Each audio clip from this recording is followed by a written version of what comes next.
참미수님, 성경 특강 시리즈로 나가고 있죠. 지금 창세기 1장 끝났고 2장 3강입니다. 창세기 2장하고 1장하고 내용이 다르다고 그랬어요. 창조 이야기는 창조 이야기인데 또 다른 창조 얘기가 나오는 거예요. 신기하잖아요. 그런데 1장에서는 하느님을 엘로힘이라고 계속 불러요. 근데 2장에서는 야훼라고 불러요. 야훼. 그러니까 엘로힘이라는 단어하고 야훼라는 단어하고 똑같은 하느님을 지칭하는 건데 1장은 하느님을 엘로힘이라고 부른 지역의 성소고 2장 야훼는 하느님을 야훼라는 이름으로 불리운 지역의 성소 저자들이 다 다른 거죠. 그래서 이제 여러분 앞으로 저하고 이제 공부를 해나가면서 계속 반복되는 이야기들이 자꾸 생겨요. 어서 한번 들었던 것 같고 한번 읽었던 것 같은데 어디서 또 한번 나오지? 뭐 이런 얘기. 그래서 지난번에는 야훼스트게를 공부를 했습니다. 야훼스트게는 그 성소 저자들은 하느님을 좀 다정다감하게 표현을 해요. 그리고 하느님하고 말도 해요. 하느님하고 이야기도 하고. 근데 엘로힘, 오늘 우리가 배우는 엘로힘계는 하느님이 굉장히 무서워요. 무섭고 여러분들이 이제 성소를 보면은 얼굴을 가려라. 만약에 얼굴을 직접 보게 되면 죽게 되리라. 신발을 벗어라. 이것은 거룩한 땅이니 네가 맨발로 나와야 된다. 신발 신어서는 안 된다. 이런 두려운 얘기, 어려운 얘기, 무서운 얘기가 엘로힘계에 많이 나옵니다. 엘로힘계 문헌은 그 문헌이 하느님을 가리키기 위해 즐겨 사용하는 엘로힘, 이건 하느님이라는 가나안 지역의 하느님이라는 용어입니다. 그 용어에서 그 이름을 부여받죠.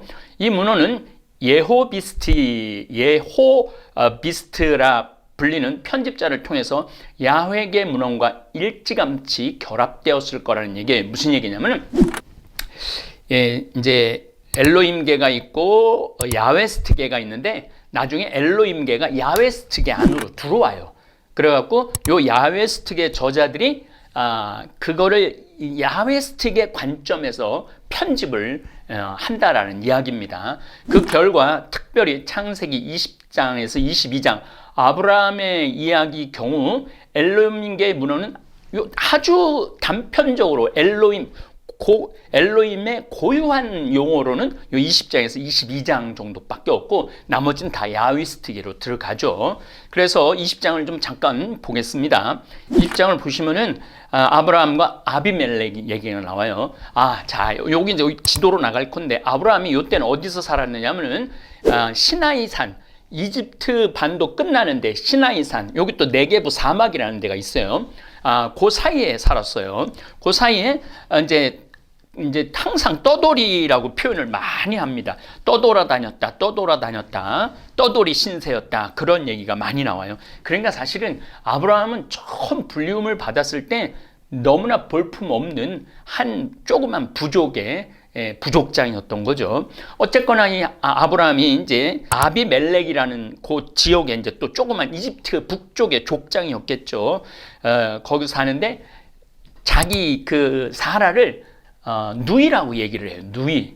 그래갖고 20장쯤 여러분들 제가 좀 설명을 하는 것입니다. 누이라고 얘기를 해갖고 만약에 아내라고 그러면은 사라가 너무 예뻐갖고 자기를 죽이고 사라를 취할 것 같으니까 누이라고 얘기를 해요.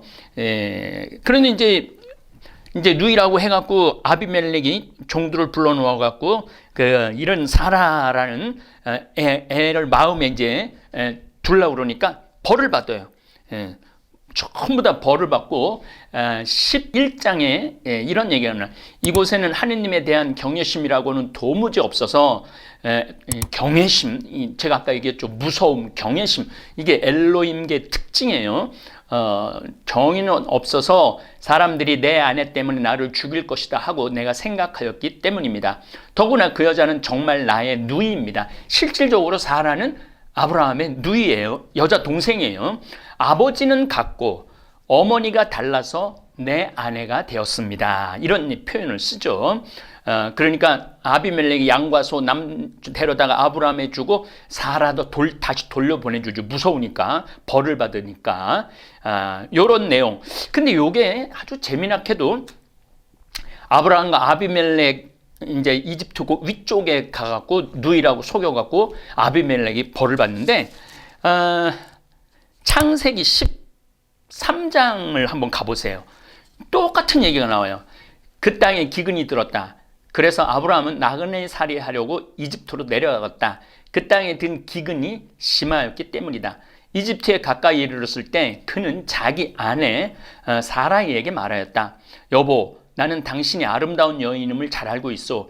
이집트인들이 당신을 보면 이 여자는 저자의 아내다 하면서 나를 죽이고 당신은 살려둘 것이오. 그러니 당신은 내 누이라고 하시오. 그래서 당신 덕분에 내가 잘 되고 또 당신 덕택에 내 목숨을 지킬 수 있게 해주시오. 그래서 이제 파라오가 이제 또 이렇게 이쁜 여자가 왔다고 그래갖고 취하려고 그랬는데 또 벌을 받죠. 그러니까 파라오는 신하들에게 명령을 내려 아브라함을 그의 아내와 모든 소양에 떠나보내게 하였다. 이런 내용, 똑같은 내용이 나와요. 12장에 이집트로 내려간 아브라함, 그 다음에 또 카데스와 수루 사이에 시나이 반도, 거기에 아브라함과 아비멜렉, 똑같은 얘기가 두 번 나온다는 얘기는 뭐냐면은 창세기도 창조얘기 1장 나오고 창조얘기 2장 나오죠. 사라 아내 이집트로 데려가고 이집트 근처로 데려가고 이 두 가지 내용이 나온다는 것은 이 두 가지 문헌에가 속해 있는 건데 그냥 넣었다는 얘기입니다. 그래서 지금 제가 읽은 건 13장은 야웨스트계, 20장은 엘로힘계로 보시면 돼요. 이건 엘로힘계입니다. 예. 그리고 이제 이삭이 태어나죠. 이삭이 태어나는데 여기서 또 재미난 게 벌어져요. 하가르와 이스마엘 얘기가 나와요. 아기가 자라서 젖을 떼게 되었다. 이삭이 젖을 떼던 날 아브라함은 큰 잔치를 베풀었다. 자, 몇 장 읽는 거냐면 21장 8절을 읽고 있습니다. 그런데 사라는 이집트 여자 하가르가 아브라함에게 낳아준 아들이 자기 아들 이삭과 함께 노는 것을 보고 아브라함에게 말하였다. 저 여종과 그 아들을 내쫓으세요. 저 여종의 아들이 내 아들 이삭과 함께 상속을 받을 수는 없어요. 하가르의 아들은 이스마엘입니다. 이스마엘. 그래갖고 내쫓아요. 실질적으로 아브라함이 일찍 일어나 빵과 물 한 가죽 부대를 가져다가 하가르에게 주어 어깨에 매게 하고는 그를 아기와 함께 내보냈다. 그를 나선 하가르는 부엘세바 얘기 참 많이, 7샘이 있는 부엘세바 광야에서 헤매게 되었다.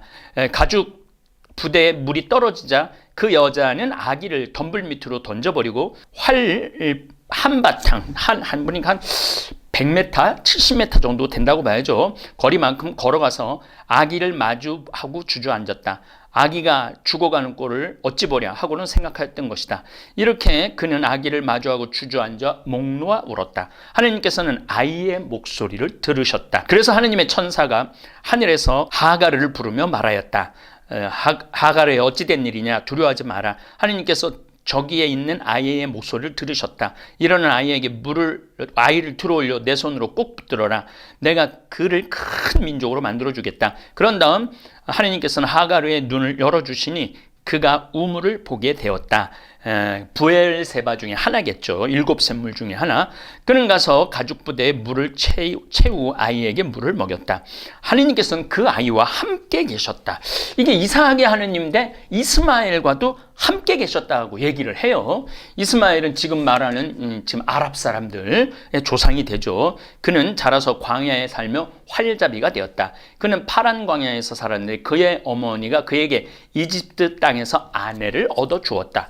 그런데 요 하가르와 이스마엘이 쫓겨난 얘기가 또 나와요. 16장 5절부터 14절. 요것도 한번 좀 들어보시면 급하지 않게 자세하게 우리 공부해 나가면 재밌을 거예요. 그래서 사라이가 아브라함에게 말했다. 이스마엘이 14살까지 자라는 거는 16장에 나오고 21장에는 거의 동갑 같이 얘기를 해. 같이 아기라고 그랬어요. 어쨌든 이때는 종족 보존이 문제였기 때문에 본처가 애를 못 낳으면은 자기 종을 그 남편한테 줘요. 그래서 그 남편에서 아기가 나오면은 내가 그 본부인이 아내의 본분을 다 했다고 생각했던 시대예요. 그래서 그 앞에 좀 들으면은 그 훨씬 신기할 거예요. 왜 이런 걸까? 여보, 주님께서 나에게 자식을 갖지 못하게 하신 이 절입니다. 내 여종과 한 자리에 드세요. 행여 그 아이의 몸을 빌려서라도 내가 아들을 얻을 수 있을지 모르잖아요. 아브라함은 사라이의 말을 들었다. 그리하여 아브라함의 아내 사라이는 자기의 이집트 여종 하가르를 데려다가 자기 남편 아브라함에게 아내로 주었다. 참 받아들이기 힘든 얘기죠. 아브라함이 가나안 땅에 자리 잡은 지 10년이 지난 뒤의 일이었다. 그가 하가르와 자리에 들자 그 여자가 임신하였다. 자, 여러분들 여기서 이제 우리가 구약 성서를 읽는데 아주 중요한 요소를 한번 알려드리겠습니다. 다윗도 밧세바를 취하고 솔로몬은 뭐 말할 것도 없고 대개 여자를 둘 내지 셋을 취해요.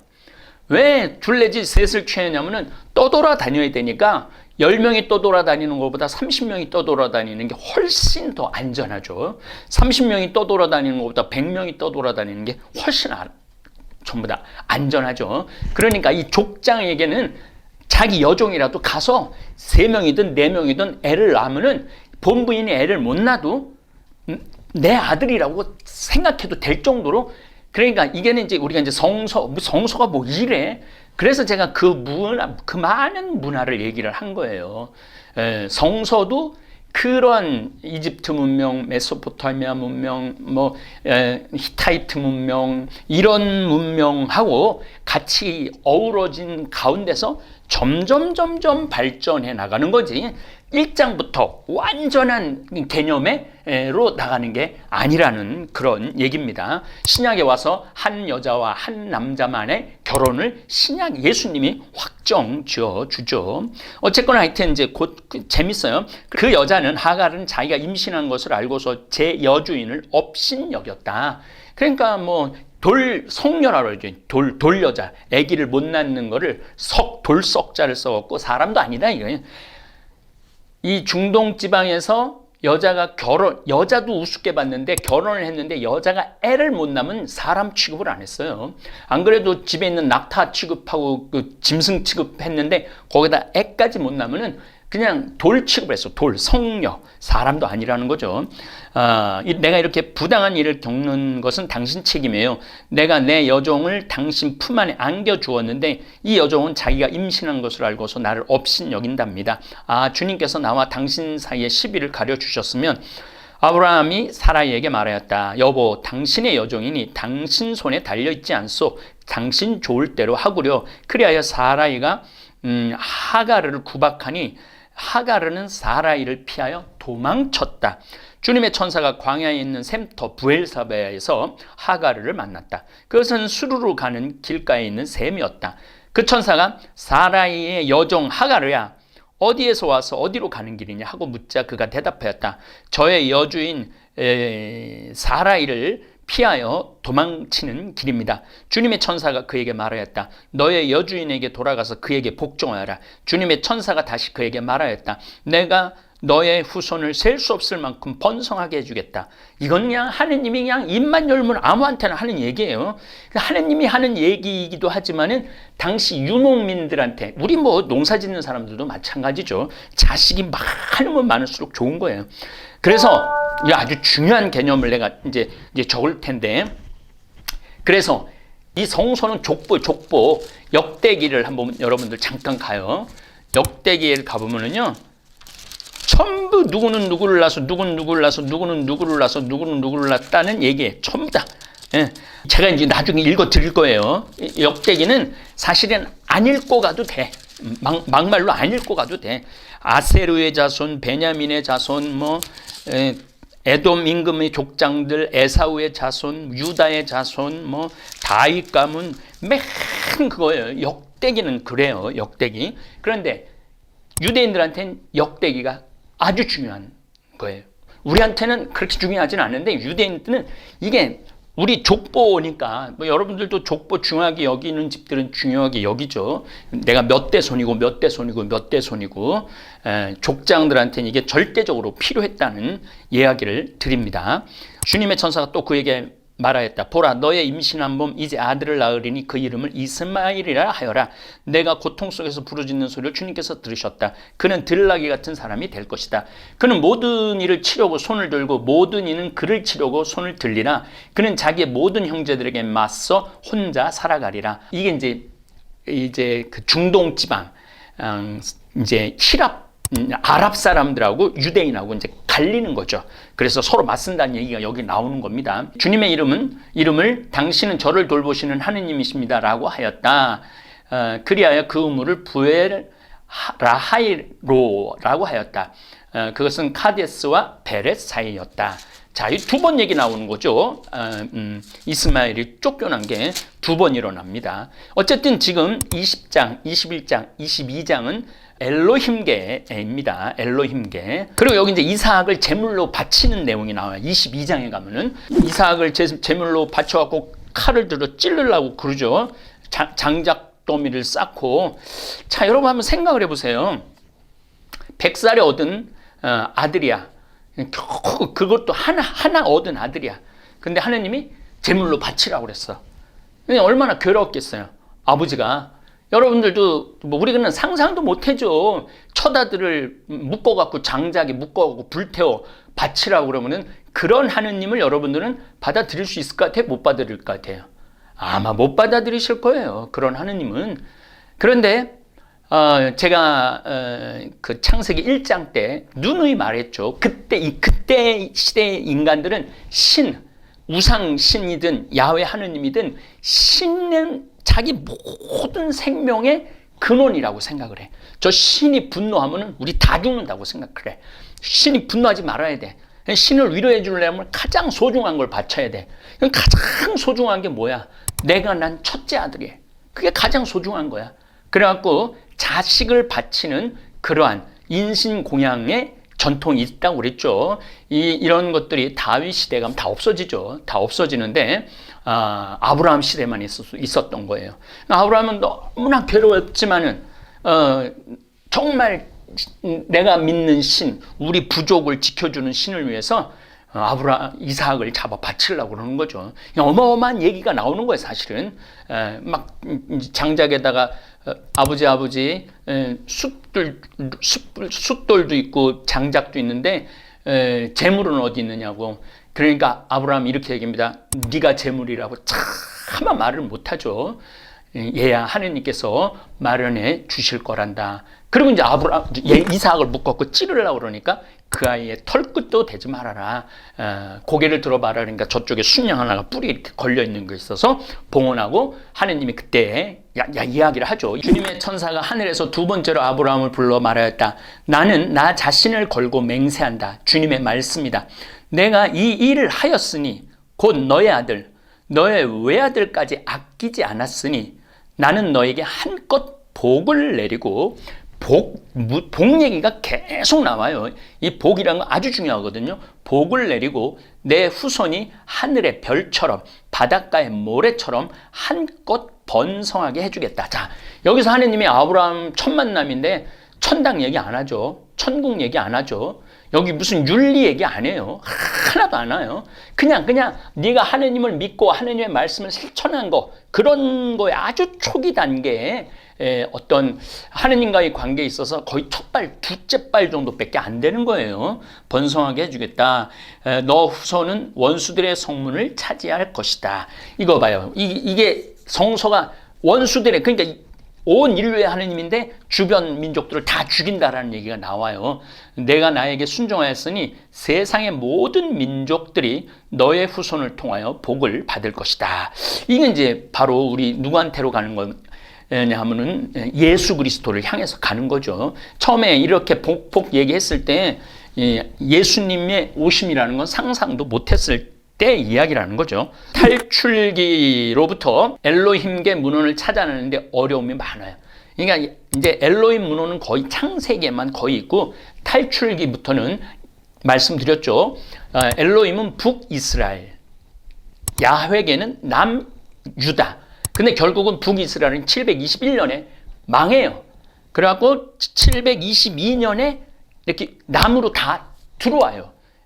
그 구약 성서 하느님과의 이야기가 남으로 다 들어옵니다. 야훼계 문헌으로부터 엘로힘계 문헌을 떼어내는 작업을 포기하는 경우가 많았어요. 탈출기부터는 창세기는 좀 쉽게 엘로힘, 야훼 이게 분명했는데 이제 탈출기부터는 좀 어렵죠. 문헌 가설에 따르면 엘로힘계 문헌들은 자주 하느님에 대한 경외심, 제가 말했죠. 얼굴을 가려라.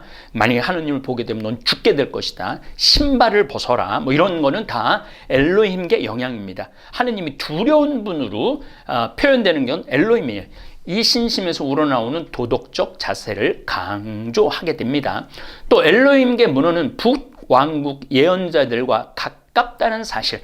북이스라엘은 어디에 멸망하죠? 아시리아에 멸망을 합니다. 721년에 남유다는 587년에 바빌론한테 멸망을 당하죠. 그리고 다 끌려가고 유다 땅은 또 아무도 안 남아 있어요. 또한 엘로힘계 문헌은 북왕국 예언자들과 가깝다는 사실에서 이 문헌은 엘로힘계 문헌은 북이스라엘에서 나온 문헌으로 추측할 수 있다는 거죠. 그러나 이 문헌은 기원전 721년 북왕국이 아시리아 제국에 패망하고 난 뒤 722년에는 남유다로 결국 받아들여지죠.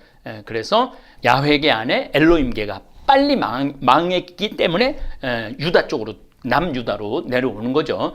엘로히스트 문헌, 예언자들의 영향을 받아 북왕조의 정당성을 입증하기 위하여 기원전 850년경 북왕국 이스라엘을 중심으로 형성이 됩니다. 솔로몬 시대 바로 뒤에서부터 북이스라엘에 있는 야훼 하느님의 신앙이죠. 엘로힘의 신앙이죠.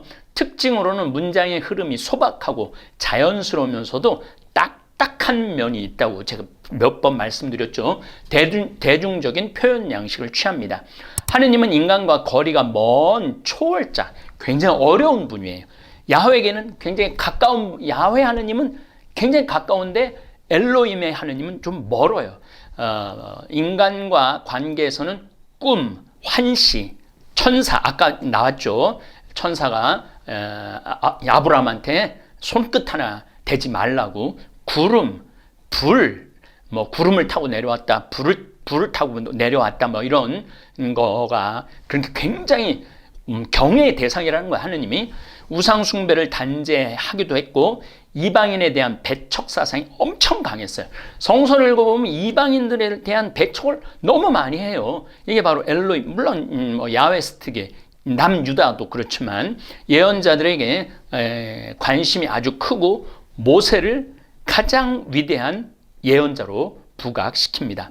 성조들의 역사와 종교적 전통에 역점을 두며 계약을 굉장히 많이 강조하죠. 계약이라는 건 굉장히 무서운 거거든요. 하느님의 이름을 엘로힘이라고 그러고, 계약을 얼마나 계약이 무서우냐면은 숫소를 갈라서 제단에다가 피를 뿌려요.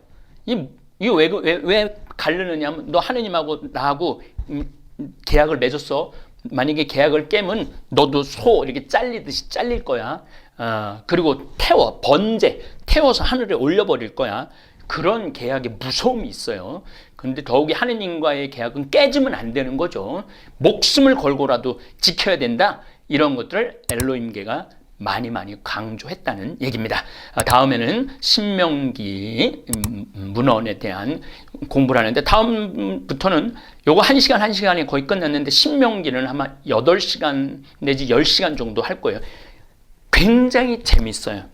신명기. 그래서 여러분들 이제 성서가 막 뒤죽박죽 되는 것도 조금씩 이해가 되고, 아니 왜 여기도 이스마엘이 쫓겨나고 저기도 쫓겨나고, 아니 이집트를 2번이나 간 것 같기도 하고, 뭐 여동생이라고 속이기도 하고, 막 이런 내용들을 여러분들이 하나하나 이렇게 이제 걷어가면은 점점 눈이 밝아질 겁니다.